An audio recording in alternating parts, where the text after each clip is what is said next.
ओम। सुप्रभात प्रिय विद्यार्थियों, आज संस्कृत की इस कक्षा में आप सभी का स्वागत है। जैसा कि आप सभी जानते हैं, हमने पाठ 3 की हिंदी को अच्छी तरह से पढ़ लिया था, समझ लिया था।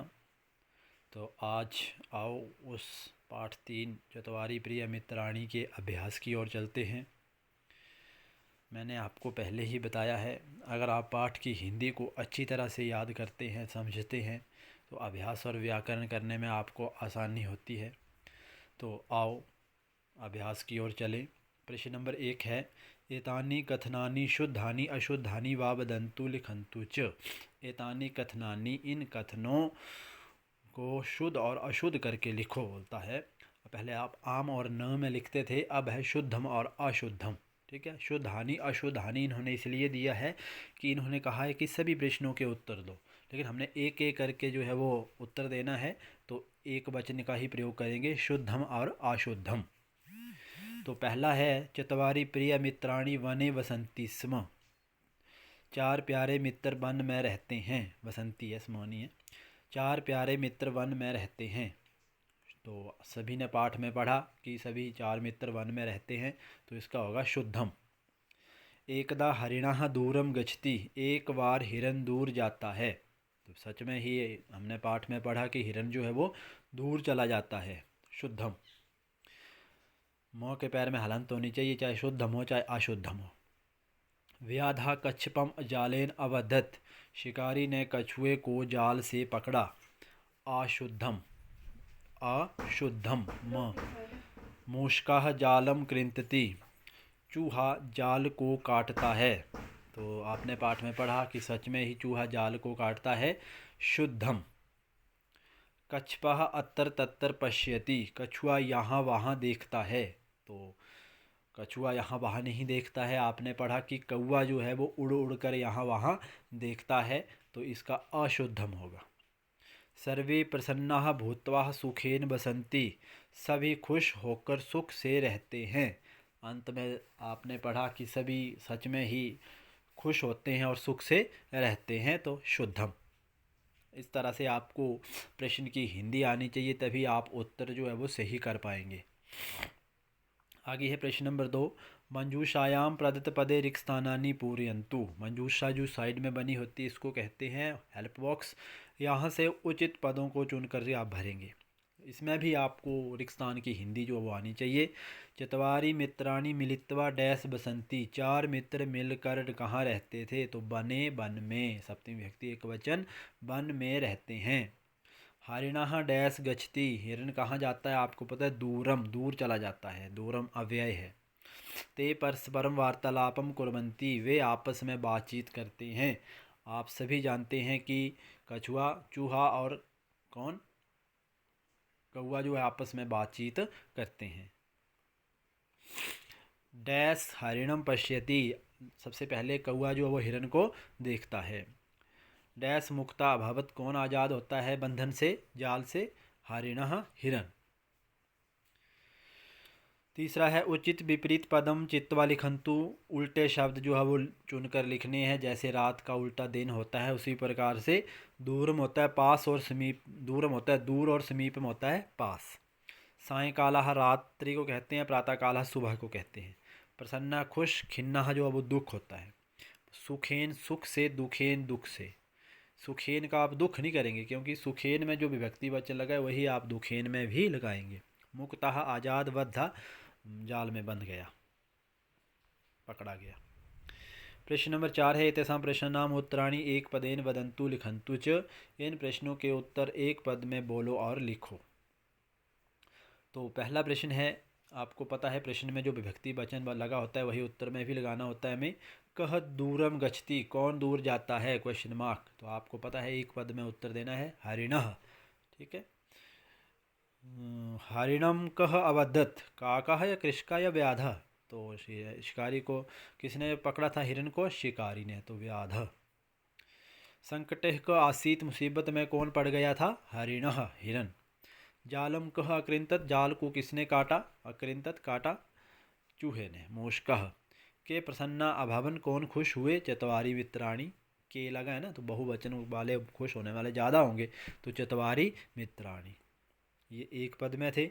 आगे है पूर्ण वाक्येन वदन्तु लिखन्तु च, एतेषां प्रश्नानाम् उत्तराणि पूर्ण वाक्येन वदन्तु लिखन्तु च। अब पूर्ण वाक्य पूरे सेंटेंस में उत्तर देना है आपने। चत्वारि मित्राणि कुत्र वसन्ति स्म, चार मित्र कहाँ रहते थे। तो आपको पता है चत्वारि मित्राणि एकस्मिन् वने वसन्ति स्म या वने वसन्ति स्म। के प्रतीक्षां कुर्वन्ति, कौन प्रतीक्षा कर रहे हैं। तो त्रीणि मित्राणि, तीन मित्र जो थे वो प्रतीक्षा कर रहे थे चौथे मित्र हिरण की। तो त्रीणि मित्राणि प्रतीक्षां कुर्वन्ति स्म। तीसरा है व्याधा हरिणम केन अबधत, शिकारी ने हिरण को किससे पकड़ा। तो व्याधा हरिणम जालम, जालेन, केन है तो तृतीय विभक्ति एक वचन ही लगाएंगे, जालेन अबधत। मूषकम हरिणस्य समीपे कह अन्यत, चूहे को हिरण के पास कौन लाया। तो आपको पता है कौवा जो था वो लाया था, तो लाने वाला एक था तो एक वचन का प्रयोग करेंगे। मूषकम हरिणस्य समीपे काकः अन्यत, कह कथयति त्राहि माम, कौन कहता है बचाओ मुझे। तो हरिणः कथयति त्राहि माम, हिरण कहता है बचाओ मुझे। ठीक है, पूर्ण विराम लगेंगे सभी के पीछे क्योंकि आपने प्रश्न के उत्तर बनाए। आगे है एतानि वाक्यानि कथाक्रमानुसारम योजित्वा पठन्तु लिखन्तु च, इन प्रश्नों को कथाक्रमानुसार लिखो। इसलिए मैं बोलता हूँ आप लोगों को कि सबसे पहले जो है वो आपको पाठ की हिंदी पाठ का अच्छी तरह से समझ होनी चाहिए, तभी आप जो है अभ्यास कर सकते हैं। जिस बच्चे ने पाठ को अच्छी तरह से समझा है, सुना है, पढ़ा है, उसको घटनाक्रम अनुसार फ्री के मुफ्त के नंबर होते हैं ये, इसको करने में आसानी होती है। यहाँ पे क्या होता है, लाइनें ऊपर नीचे दी होती है, वाक्य ऊपर नीचे दिए होते हैं, आपको जो है वो सीक्वेंस वाइज क्रम अनुसार लिखने होते हैं। ठीक है, तो जैसे यहाँ पे लिखिए, पहला वाक्य है एकदा एकः व्याधा हरिणम जालेन अबद्धत, एक बार एक शिकारी ने हिरण को जाल में से पकड़ा। हरिणस्य मित्राणि तस्य प्रतीक्षाम अकुर्वन्, हिरण के मित्र उसकी प्रतीक्षा कर रहे थे। काकाः मूषकम हरिणस्य समीपम अन्यत्, कौवा चूहे को हिरण के पास लाया। मूषकः जालम अकृन्तत्, चूहे ने जाल काटा। हरिणः मुक्ता अभवत्, हिरण आज़ाद हुआ। ये प्रश्न नंबर 7 है उचित पदई वाक्यानि रचयन्तु। आपने यहाँ पे वाक्य का निर्माण करना है। यहाँ पे बहुत सारे शब्द दिए हैं, उनके अनुसार वाक्य का निर्माण जो है आप लोगों ने करना है। पहला वाक्य है व्याधा अत्र आगच्छति, शिकारी यहाँ आता है। ठीक है, दूसरा है एषः मूषकः खादति, यह चूहा खाता है। आगे है सह हरिणः धावति, वह हिरण दौड़ता है। अत्र कच्छपः गच्छति, यहाँ कछुआ जाता है। तत्र काका उत्पत्ति, वहाँ कौवा उड़ता है। यह आपने बॉक्स में से देख करके वाक्य निर्माण करना है। और मूल्यात्मक प्रश्न में आपने बोलता है भवती पाठे चतुराणाम मित्राणाम विषय पठत, आपने पाठ में चार मित्रों के बारे में पढ़ा। भवताम कति मित्राणि सन्ति, आपके कितने मित्र हैं। भवती मित्राणि कीदृश व्यवहारं करोति, आपके मित्र आपके साथ कैसा व्यवहार करते हैं। केषांचित् त्रयाणां कार्याणाम् उल्लेखं करोतु, किन्हीं तीन कार्यों का उल्लेख करें। कोई तीन बातें बतानी है जो आपके मित्र आपके साथ व्यवहार करते हैं, कैसा करते हैं। ठीक है, ये मूल्यात्मक है। गतिविधि में आपको क्या करना है, ये आपको बॉक्स दिया, इसमें आपको जीव जंतुओं के नाम दिए हुए हैं। ठीक है, पशु पक्षी के नाम दिए हुए हैं, आपने उनको सर्कल करना है और नीचे लिखते जाना है। ठीक है, सर्कल करना है, नीचे लिखते जाना है, सर्कल करना है, नीचे लिखते जाना है। तो ये थे हमारे गतिविधि आपकी। ठीक है, उसके बाद आता है आपका अस्मद युष्मद सर्वनाम रूपाणी। अस्मद युष्मद सर्वनाम रूपाणी अर्थात आपने प्रथम पुरुष पढ़ा। प्रथम पुरुष में आता है जिसके बारे में बात की जा रही हो। मध्यम पुरुष जिससे बात की जा रही हो, तो मध्यम पुरुष का शब्द होता है त्वम युवाम यूयम। उत्तम पुरुष जो बात कर रहा हो, ठीक है, जो बात कर रहा हो, तो उसका शब्द होता है अहम आवाम वयम। ये सर्वनाम शब्द है। और अस्मद और युष्मद शब्द जो है ये मध्यम पुरुष और उत्तम पुरुष के हैं। मध्यम पुरुष में आता है युष्मद शब्द त्वम युवाम यूयम वाला, और उत्तम पुरुष अस्मद शब्द आता है अहम आवाम वयम वाला। ठीक है, तो जिस प्रकार से विभक्ति वचन पुरुष का प्रयोग आपने उसी अनुसार करना है। जैसे प्रथम पुरुष एक वचन है तो प्रथम पुरुष एक वचन ही धातु का मिलाएंगे। अगर प्रथम पुरुष बहुवचन है तो प्रथम पुरुष बहुवचन ही मिलाएंगे। ठीक है। उत्तम पुरुष एक वचन है तो उसका भी उत्तम पुरुष एक वचन में लाएंगे। उसके साथ इस प्रकार से ध्यान रखना है। मध्यम पुरुष लगा तो मध्यम पुरुष ही धातु का भी लगेगा। जैसे यहाँ पे कुछ बच्चे बात कर रहे हैं, दो बच्चे आपस में। सुधा, अहम सुदास्मि, मैं सुधा हूँ। त्वम किम असि, तुम कौन हो। देखो अहम के साथ अस्मि लगा है, त्वम के साथ असि लगा है, मध्यम पुरुष के साथ मध्यम पुरुष लगा है, उत्तम के साथ उत्तम लगा है। सुधा बोलती है अहम पठामि, मैं पढ़ रही हूँ। किम त्वम किम करोषि, तुम क्या कर रहे हो। सुधा बोलती है आगे दिवाकरः अहम दिवाकरास्मि, त्वम किम करोषि, तुम क्या कर रही हो। तो सुधा बोलती है मैं पढ़ रही हूँ, त्वम किम करोषि, तुम क्या कर रहे हो। दिवाकर होता है अहम अपि पठामि, मैं भी पढ़ रहा हूँ। त्वम कुत्र पठसि, तुम कहाँ पढ़ती हो। सुधा बोलती है अहम डीएवी विद्यालय पठामि, मैं डीएवी विद्यालय में पढ़ती हूँ। त्वम कुत्र पठसि, तुम कहाँ पढ़ते हो। दिवाकर बोलता है अहम अपि डीएवी विद्यालय पठामि, मैं भी डीएवी विद्यालय में पढ़ता हूँ। अहम तत्र संस्कृत पठामि, मैं वहाँ संस्कृत पढ़ता हूँ। त्वम संस्कृत पठसि, तुम संस्कृत पढ़ती हो। सुधा बोलती है आम हाँ, अहम अपि संस्कृतम पठामि, मैं भी संस्कृत पढ़ती हूँ। आवाम उभौ संस्कृत पठावा, हम दोनों संस्कृत पढ़ते हैं। किम त्वम सायंकाले खेलसी, क्या तुम सायंकाल शाम के समय खेलती हो। दिवाकर आम हाँ, अहम सायंकाले क्रीडामि, मैं सायंकाल में खेलता हूँ। मम मित्राणि अपि खेलन्ति, मेरे मित्र भी खेलते हैं। सुधा अहम मित्राणि अपि खेलन्ति, मेरे मित्र भी खेलते हैं। दिवाकरा वयम सर्वे क्रीडामा, हम सब खेलते हैं।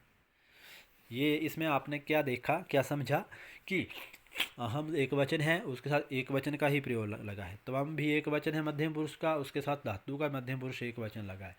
ठीक है। और जो है जैसे आवाम जो है वो द्विवचन है तो उसके साथ द्विवचन ही लगा है। ठीक है। तो ये आपने आगे भी ध्यान रखना है। तो ये नीचे हमारा अस्मत् शब्द दिया गया है।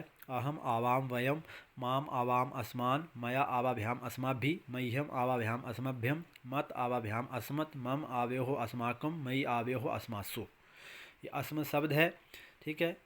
और उसके बाद आगे युष्मत् शब्द मध्यम पुरुष का, जिससे बात की जा रही हो। त्वम युवाम यूयम, त्वाम युवाम युष्मान, त्वया युवाभ्याम युष्माभि, तुभ्यम युवाभ्याम युष्मभ्यम, त्वत् युवाभ्याम युष्मत्, तव युवयो युष्माकम, त्वयि युवयो युष्मासु। ठीक है। उसके बाद है मंजूषाया उचित पदानि गृहीत्वा अधोलिखितम वार्तालापम पूर्यते, वार्तालाप को पूरा करो बोलता है मंजूषा से। तो मंजूषा यहाँ पे दिखाई नहीं दे रही है, लेकिन आपके पास पुस्तक है तो आप देख करके करेंगे। छात्रः छात्र, नमो नमः महोदय, नमस्कार महोदय जी। आचार्य भो छात्रो, अरे छात्रो, आगच्छत युष्माकं स्वागतम अस्ति, आओ आपका स्वागत है। छात्राः धन्यवादाः, धन्यवाद। आचार्य विवेक, अरे विवेक डैश किम पठसि, त्वम किम पठसि, तुम क्या पढ़ रहे हो। विवेक बोलता है महोदय अहम संस्कृत पठामि, मैं संस्कृत पढ़ रहा हूँ। आचार्य किम तव समीपे पुस्तकम अस्ति, क्या तुम्हारे पास पुस्तक है। विवेका आम हाँ, मम समीपे संस्कृतस्य पुस्तकम अस्ति, मेरे पास संस्कृत की पुस्तक है। आचार्य अस्तु, अच्छा। अद्यः यूयम किम पठिष्यत, अब तुम क्या पढ़ोगे। छात्रः महोदय महोदय अस्मान् व्याकरण उपदिशतु, हमें व्याकरण का उपदेश दो। पाठ्यतु भवान, आप पाठ्यतु पढ़ाओ। उसके बाद ये थे हमारे स्थान। उसके बाद है आगे। ठीक है। वाक्य एक वचन का है, उसे बहुवचन में बदलना है। अहम है उसका वयम करना है। ठीक है। अस्मि है एक वचन का, उसका बहुवचन करना है स्म। ठीक है। पहला है अहम षष्ठी कक्षायाः छात्रा अस्मि, तो इसका बहुवचन होगा वयम षष्ठी कक्षायाः छात्रा स्म। ठीक है। कर्ता चेंज होगा। ठीक है। और क्रिया जो बहुवचन है उसका धातु चेंज होगी। ठीक है। कर्ता और क्रिया चेंज होगी, बाकी जो है वही रहेंगे। त्वम कस्या कक्षाया छात्रा अस्मि, तुम किस कक्षा की छात्र हो। तो त्वम का बहुवचन होता है यूयम, कस्या कक्षाया छात्रः, असि का बहुवचन होता है स्थ। अहम मित्रैः सह विद्यालयं गच्छामि, तो अहम का होता है वयम मित्रैः सह विद्यालयं, गच्छामि का होता है गच्छामि गच्छावा गच्छामः। ठीक है। त्वम केन सह विद्यालयं गच्छसि, त्वम का बहुवचन होता है यूयम, केन सह विद्यालयं गच्छसि का गच्छथ। तत्र नरेश महोदय माम संस्कृतं पाठयति, तो तत्र का तत्र ही रहेगा, तत्र नरेश महोदय माम संस्कृतं पाठयन्ति। उसके बाद है त्वाम संस्कृतं कः पाठयति, त्वाम का बहुवचन आपने पीछे युष्मद् शब्द में पढ़ लेंगे। त्वाम युवाम युष्मान होता है, युष्मान संस्कृतं कः पाठयन्ति,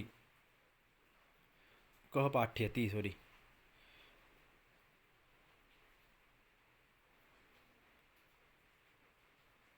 तुम्हें संस्कृत कौन पढ़ाता है? त्वाम जो है वो एक वचन है ना, ठीक है। त्वाम युवाम युष्मान, इसलिए इसका बहुवचन होगा युष्मान संस्कृतम कह पाठयन्ति। आगे है अस्माकं मित्राणि मम मित्राणि मह्यं भोजनं यच्छन्ति, इसका ये अस्माकं मित्राणि अस्मभ्यं भोजनं यच्छन्ति। किम तब मित्राणि तुभ्यं भोजनं यच्छन्ति, जो आपको हाईलाइट किया उसी को आपने बहुवचन में बदलना है, बाकी को नहीं, ठीक है। किम तब मित्राणि तुभ्यं भोजनं यच्छन्ति, तो किम युष्माकं मित्राणि तुभ्यं का बहुवचन क्या होगा? तुभ्यं का युष्मभ्यं भोजनं यच्छन्ति। मम अध्यापका अध्यापिका च मयि विश्वसन्ति, मम का बहुवचन अस्माकं अध्यापकाः अध्यापिकाः च, मयि का होगा अस्मासु विश्वसन्ति। किम तब अध्यापकाः अध्यापिका च त्वयि विश्वसन्ति, क्या तेरे अध्यापक और अध्यापिकाएँ तुझ पर विश्वास करते हैं, तो इसका बहुवचन होगा तब का बहुवचन युष्माकं। अध्यापकाः अध्यापिकाः च, त्वयि का बहुवचन होता है युष्मासु विश्वसन्ति।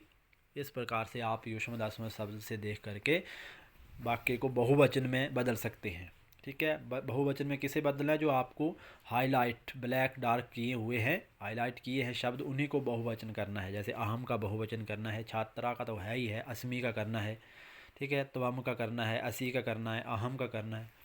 इस तरह से आप बहुवचन में ये जो है प्रश्न जो है वो करेंगे, बहुवचन में बदलेंगे। तो ये था हमारा अभ्यास, जिसको हमने पढ़ा समझा अच्छी तरह से। आप इसे बुक पे भरेंगे और साथ में समझेंगे भी। तो इसी के साथ आज का हमारा ये समय यहीं समाप्त होता है। आप सभी का दिन मंगलमय हो। धन्यवाद।